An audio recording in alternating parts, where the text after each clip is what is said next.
Okay, so what we did last time was we showed that in the simple example of lambda phi to the fourth theory, for every divergence, we can add a counterterm to the Lagrangian and formulate a sort of renormalized perturbation theory where everything is all right and no divergences manifest themselves in any observable quantities.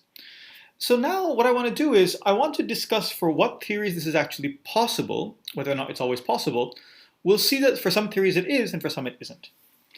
So to be more precise, what happened was that basically for every possible divergence we added a counterterm. And in fact, for every counterterm that we added, we needed a renormalization condition.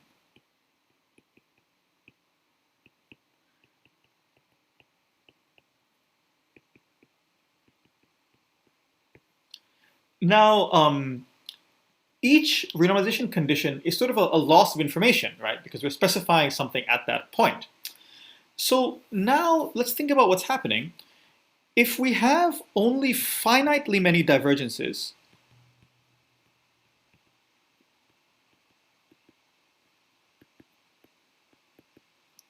then what that means is we will have only finitely many counterterms and thus only finitely many renormalization conditions. Okay. And everything is fine. We'll specify a certain finite number of conditions and then we'll still have lots of predictive power. So we call this situation, where we have finitely many divergences, a renormalizable theory.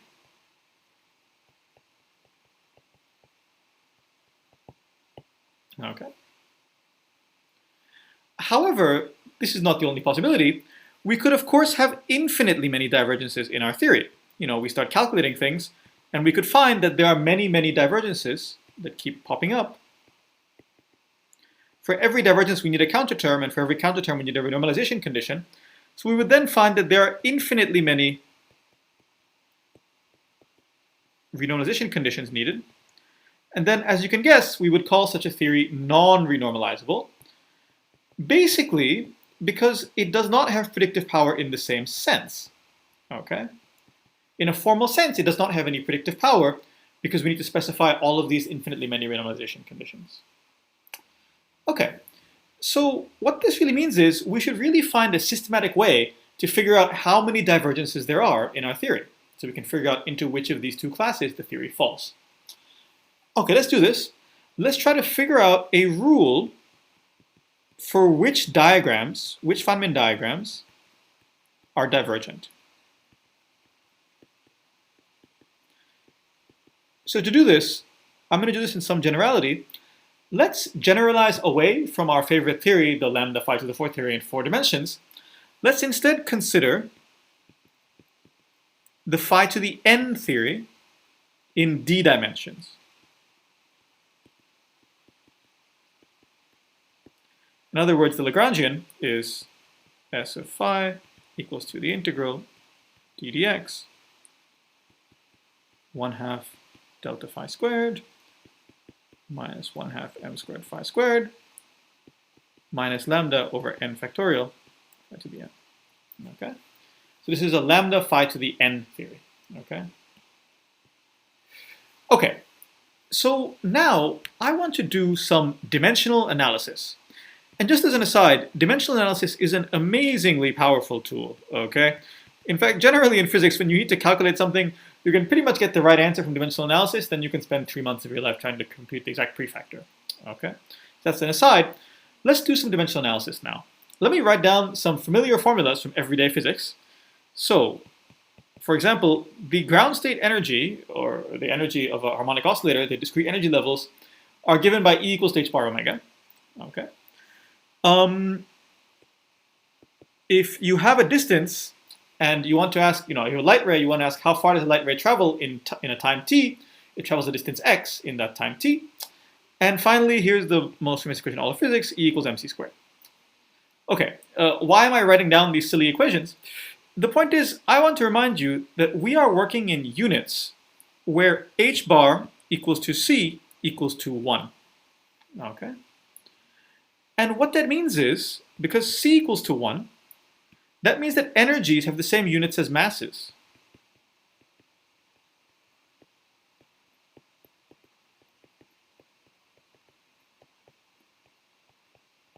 Okay. And of course, because c equals to 1, that means that that masses, because h bar is equal to 1, that means that masses have the same units as inverse time, which has the same units as inverse length. Okay.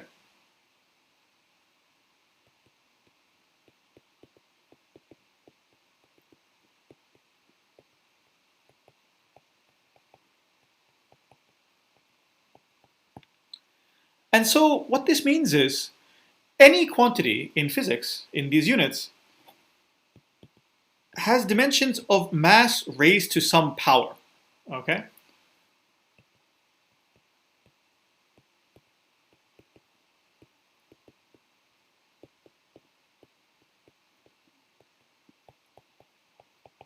So for example, I might say that energy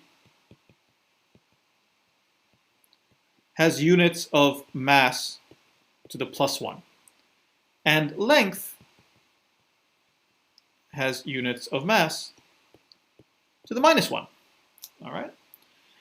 And so you need to specify only a single number, okay, this power appearing here, to say what the dimension of something is. And so from now on, when I say the dimension of something, the dimension of a quantity denotes this number.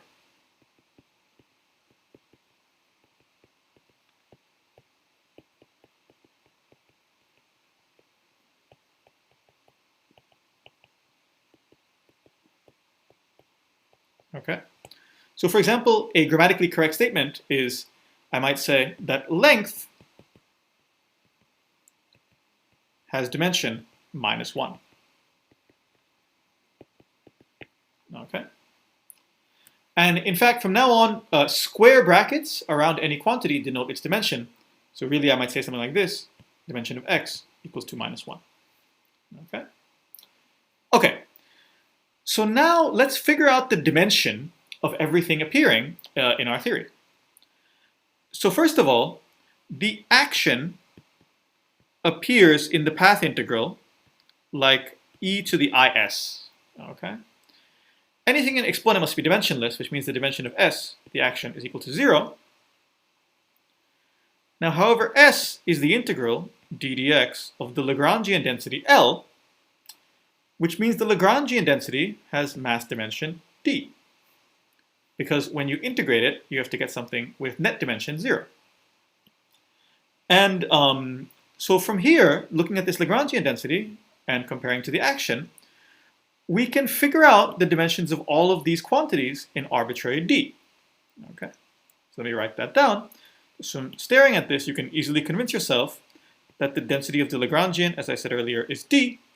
The dimension of the field, phi, must be d minus 2 over 2.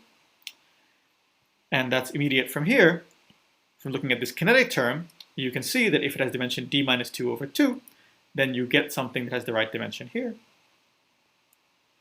And finally, you can then demand that the term with the coupling have the right dimension, and you can conclude that the coupling has dimension d minus n, d minus 2 over 2. And we've correctly found the dimensions of all of these objects. So these are, again, all mass dimensions. And if this isn't clear, I encourage you to pause the video right now and just check that you can verify that the dimension of lambda is indeed d minus n times d minus 2 over 2, where n is the power that appears in this interaction. Okay, let's pause the video and check and make sure that makes sense. Okay, now that you're convinced of this, this is, I'm going to call this equation star because we're going to use it quite a few times. So now let me define a new concept. Let me define the superficial degree of divergence of a Feynman diagram.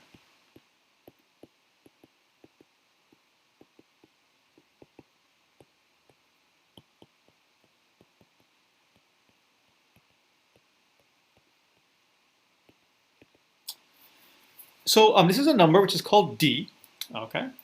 And what capital D means is that it tells you how badly a diagram looks like it diverges.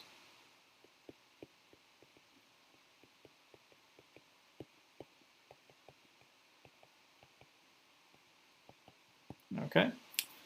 So for example, if the cutoff is lambda, which we've been using for a while, then if the diagram has superficial degree of divergence d, it looks like the diagram goes like lambda to the d. Okay?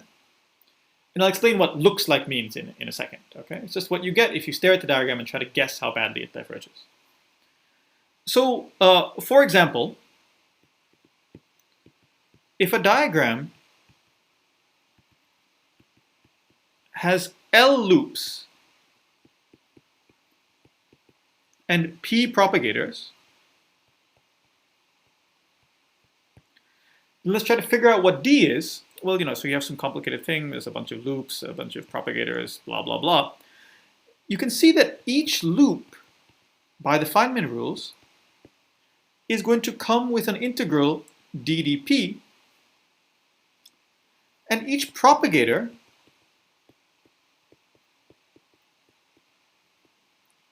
is going to come with a factor 1 over p squared. It's 1 over p squared minus m squared, but we can ignore the m squared if we're trying to figure out the degree of divergence. So each diagram comes with a factor of 1 over p squared, and by balancing these two things, you can see that the net divergence of the diagram is going to be d equals to dl minus 2 times p. Okay. So in other words, the more loops, the worse the divergence. The more propagators, the better the divergence. Okay. Now, in practice, this is superficial. This is called the superficial degree of divergence, because you can see what I did. I just did a little counting argument. In reality, the actual value, the actual degree of divergence, might differ from this. But and we'll return to this technicality shortly. But for now, let's just assume that this superficial degree of divergence is a good handle on the actual divergences. Okay. So now, given this fact, I want to now derive an expression for D from dimensional analysis. Okay.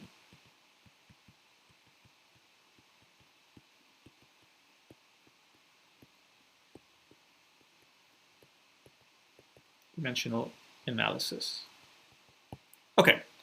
So first, consider a diagram, which I'm going to call S, with n external legs.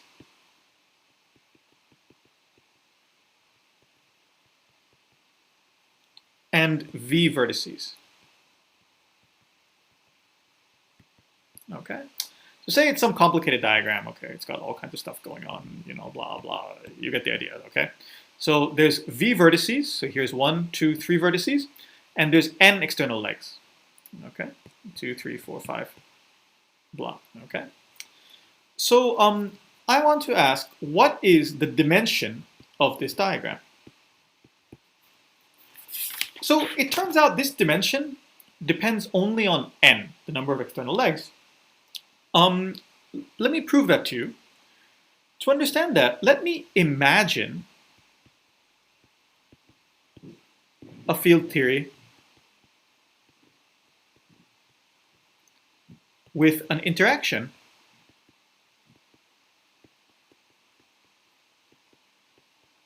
that is eta phi to the n.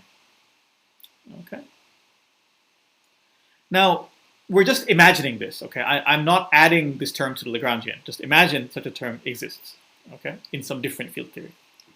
Now, in this hypothetical field theory, this diagram, S, could receive a contribution from this vertex, eta, right?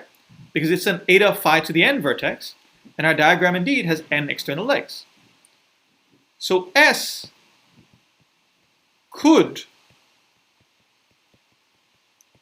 receive a contribution where that just goes like eta. Okay, so I can imagine that there's a vertex associated with this term that has exactly n external legs, and that's exactly the right form to contribute to S. So that means S could receive a contribution just going exactly like eta with no extra dimensionful factors. What that means is the dimension of S must be the same as the dimension of eta, where eta is the coupling in this hypothetical phi to the n theory. But we know what the dimension of eta is. The dimension of eta, if you scroll back up here, is given exactly by this formula, except with little n replaced by capital N. What that means is that the dimension of eta is d minus n, d minus 2 over 2, which is therefore the same as the dimension of S. Okay, so that's one way to compute the dimension of S. There's another way to do this. The other way is to also construct the diagram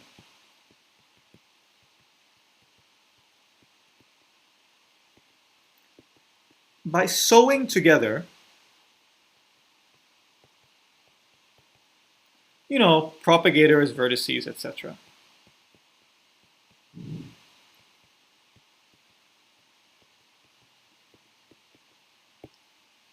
Okay. Now, if, as I said earlier, there are V vertices, then the most divergent part of the diagram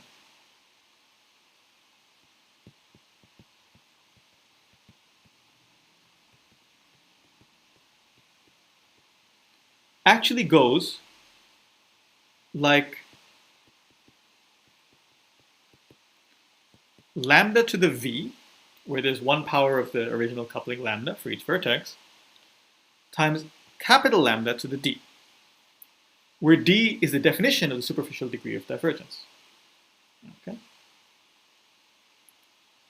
And you can convince yourself that anything else that you do in this, like any external momenta, any other scales that could enter into this problem, will only reduce the divergence.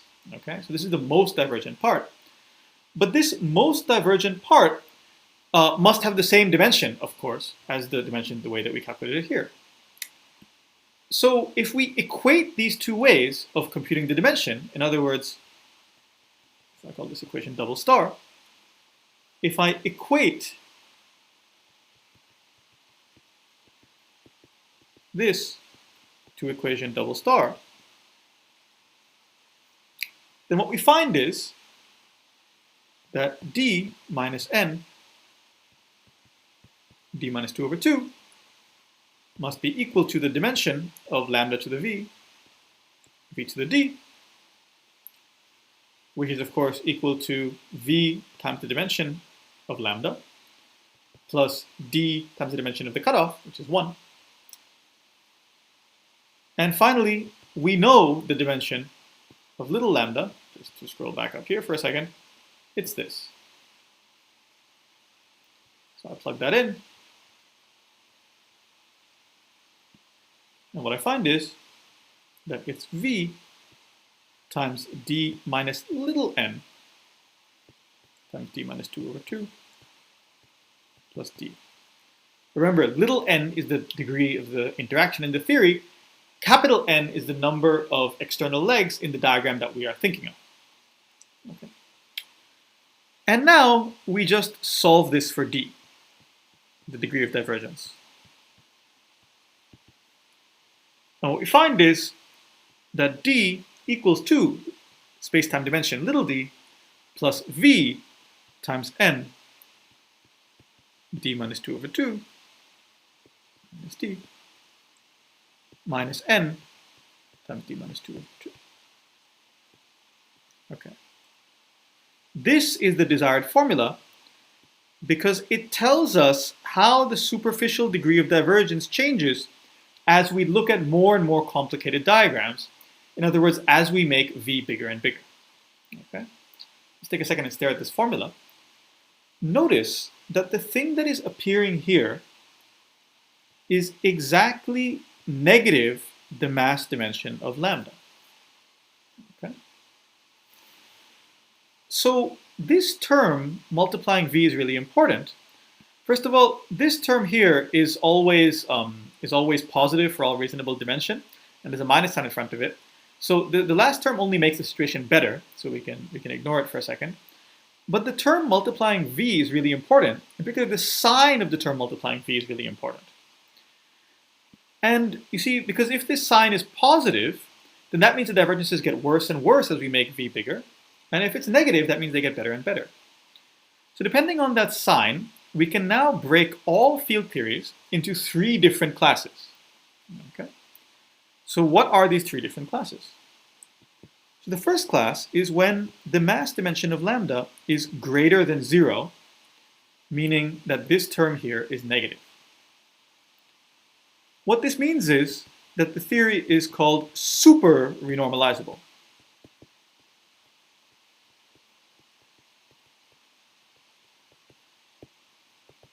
Okay? So what's happening here? If the theory is super renormalizable, what this means is that increasing V makes every diagram less divergent.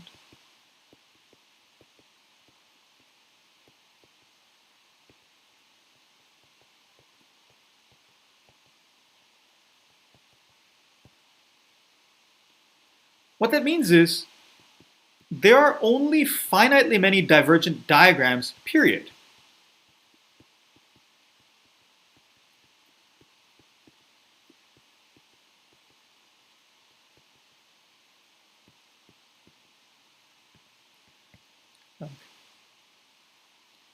And you can definitely renormalize them with a finite number of counterterms.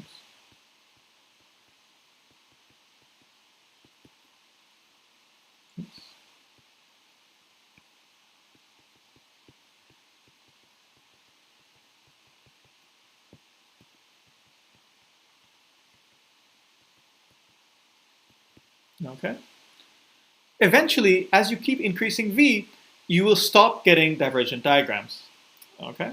So there are only a finite number of counterterms needed, and divergences will stop happening at sufficiently high order in perturbation theory when you make V big enough. This kind of thing tends to happen in low dimensions.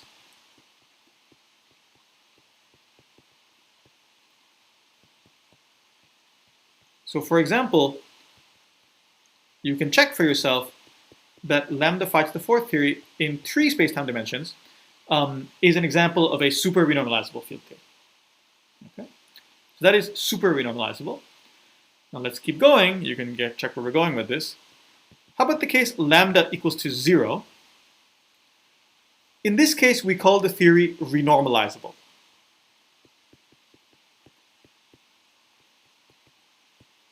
Okay? So what's happening here? If the dimension of lambda is equal to 0, this thing here just vanishes. Okay? So what that means is that there are still only finitely many divergent amplitudes.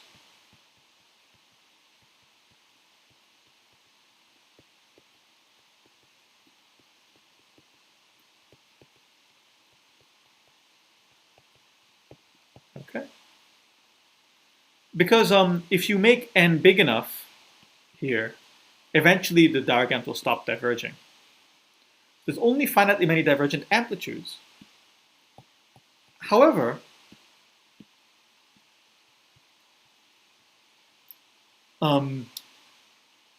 we still find more and more divergences as we go to higher and higher orders in perturbation theory.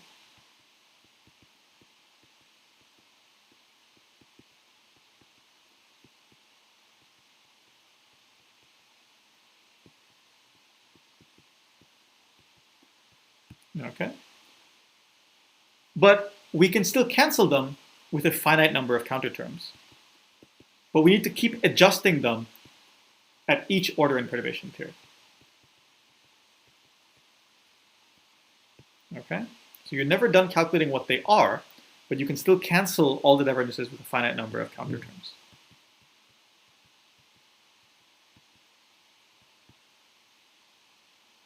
Okay? Which you must keep adjusting.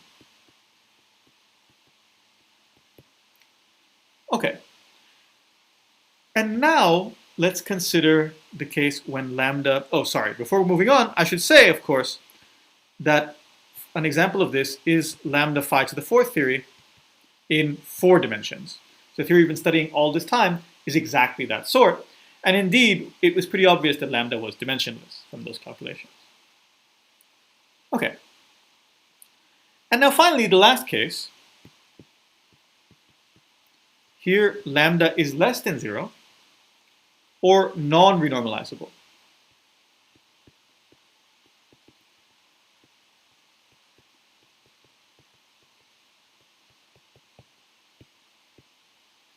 Okay.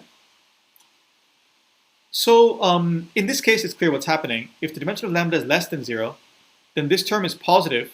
As you increase v, so as you go to higher and higher orders in perturbation theory, the divergences will get worse and worse and worse. Okay.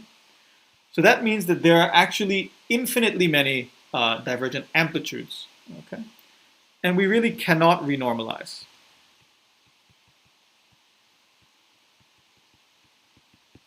Okay. In particular, to be more precise, as we increase v, we have a larger and larger window of n where we can have a degree of divergence greater than 0.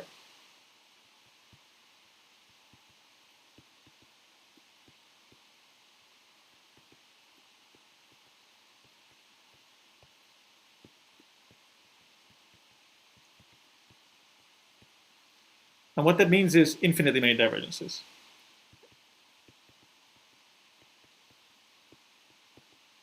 And we cannot renormalize them with finitely many counterterms.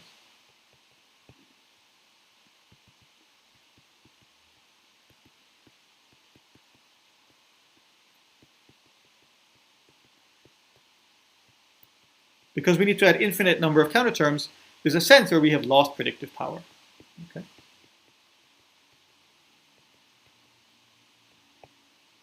Okay. So this concludes our classification of field theories. All right. So if someone gives you a field theory, you can see that the crucial thing to do is understand the dimension of the coupling of the field theory. That tells you whether the theory is renormalizable or not. Okay. So what we just did here is what is called power counting renormalization. Hopefully you can tell why.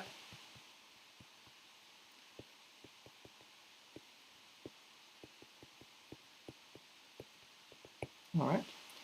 And of course, the key thing is just that the mass dimension of the coupling controls everything. In particular, I want to point out that it's quite easy to make a theory that is not renormalizable. Anytime you have a coupling with a negative mass dimension, it's not renormalizable anymore. So for example, if I just add a term like eta phi to the 6th to our beloved theory, to our lambda phi to the 4th theory in d equal 4, it will instantly become non-renormalizable.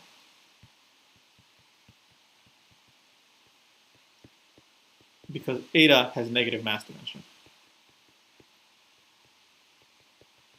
All right. And this seems problematic. You know, it's so easy to break a theory and make it non-renormalizable. I'm going to discuss the what this really means in the next video. It is not as bad as you might think, but it does mean something very precise. Okay. Now, finally, you might be concerned. This was sort of very, you know, it was sort of hopefully very physical, but it was sort of very clunky. I just sort of counted numbers. It was just sort of dimensional analysis. You might wonder, does this superficial degree of divergence really capture the true degree of divergence of the diagram? And it actually turns out that it does not. Okay, there are two distinct reasons why it does not. So D is not perfect. It does not necessarily capture the real degree of divergence. So there are two reasons why. Number one, it might overstate the divergence.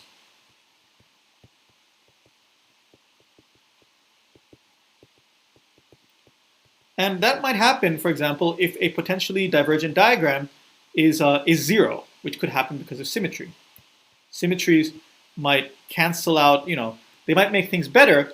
They might delete a diagram or make its degree of divergence less because something cancels. Okay. This is an example, all right? And this sort of thing happens in QED, for example. QED turns out is not as divergent as it might seem, and you will discuss this in the QED course. Okay, so D might make the problem seem worse than it is. It might overstate the divergence. It can also understate the divergence. Okay. So here, let me give you an example of that.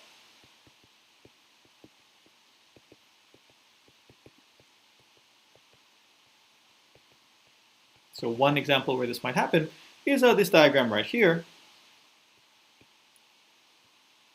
Okay. So this diagram has a superficial degree of divergence d, which is equal to 0, but actually it has a quadratically divergent subdiagram. Okay, so this bit here is quadratically divergent, as you can easily check.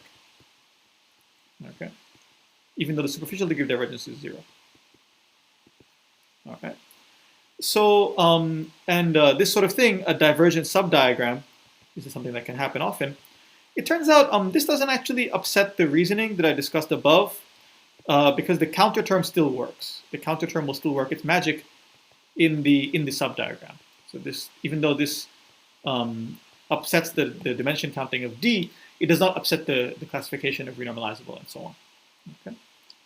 So there are these subtleties here, but despite those subtleties, the conclusions of power counting renormalization typically give you a pretty good physical picture of what's actually happening in the real theory, although it can be hard to prove it. Okay. It's still a very good guide as to what's going on in the real theory. Okay, so that's all for now. In the next video, we're going to discuss what it means for a theory to be non-renormalizable.